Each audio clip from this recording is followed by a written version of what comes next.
बिस्मिल्लाहिर्रहमानिर्रहीम। आज हम बात करेंगे 5 उन दरियाओं की जो आकर हेड पंजनंद पर इकट्ठे होते हैं। सबसे पहले रावी। रावी बरसगीर के 5 मशहूर दरियाओं में से एक है। ये भारत के इलाके हिमाचल प्रदेश से निकलता हुआ भारत के पंजाब से गुजर कर लाहौर के करीब पाकिस्तान में दाखिल हो जाता है और इसकी दरिया की लंबाई जो है 720 किलोमीटर है। इंडिया में ये 320 किलोमीटर और बाकी का पाकिस्तान में है। दरियाए रावी का पानी आखिरकार जाकर पाकिस्तान के इलाके झंग में तरीमू डैम पर दरियाए चनाब में शामिल हो जाता है और ज़िला नारोवाल, शेखुपुरा, कसूर, उकाड़ा, साहेवाल, खानेवाल, मुल्तान और झंग में बहता है। चनाब। चनाब भी हिमाचल प्रदेश इंडिया से निकलता है।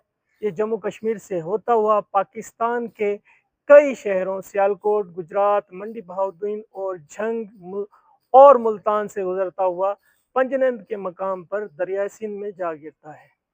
इसकी लंबाई तकरीबन 974 किलोमीटर है। इंडिया में इसका 300 किलोमीटर का पार्ट है। पाकिस्तान में 674 किलोमीटर बनता है।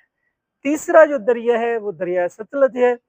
सतलज तिब्बत से निकलता है और हिमाचल प्रदेश से होता हुआ भारतीय पंजाब में दाखिल होता है और पाकिस्तान में कसूर और बहावलपुर डिस्ट्रिक्ट के पास गंडा सिंह वाला के मकाम पर दाखिल होता है। इसकी लंबाई टोटल 1450 किलोमीटर है।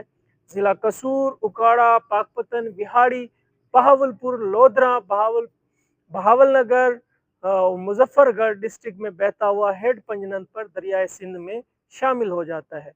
बाकी के 2 दरियाओं के बारे में इंशाल्लाह हम कल अपनी वीडियो में जानेंगे।